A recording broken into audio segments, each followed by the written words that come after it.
தஞ்சை பெரிய கோயிலில் இருந்து சுமார் 12 கிலோமீட்டர் தொலைவில் உள்ள மாரியம்மன் கோயில் வரை ஒரு ரகசிய சுரங்கம் இருப்பதாக சொல்லப்படுகிறது.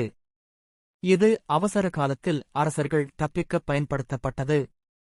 ஆனால் இதில் ஒரு பெரிய மர்மம் என்னவென்றால், இந்த சுரங்கங்களுக்குள் வெளிச்சம் வர பளிங்கு கற்கள், ரீஃப்ளெக்டிவ் ஸ்டோன்ஸ் பயன்படுத்தப்பட்டுள்ளன. சூரிய ஒளி ஒரு குறிப்பிட்ட கோணத்தில் பட்டு பிரதிபலித்து உள்ளே வெளிச்சத்தை தரும்.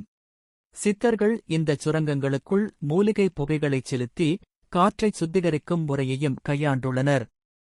சில இடங்களில் ஒலி எழுப்பினால் மட்டுமே திறக்கும் கதவுகள் இருந்ததாகவும் கதைகள் உண்டு. இது வெறும் கற்பனையா அல்லது மறைக்கப்பட்ட அறிவியலா? இன்றும் பல சுரங்கப் பாதைகள் பாதுகாப்பு கருதி அரசாங்கத்தால் மூடப்பட்டுள்ளன. தமிழர்களின் இந்த அபாரமான அறிவை பற்றி நீங்கள் என்ன நினைக்கிறீர்கள்? கமெண்ட் செய்யுங்கள். மேலும் அறிய சப்ஸ்கிரைப் பண்ணுங்க.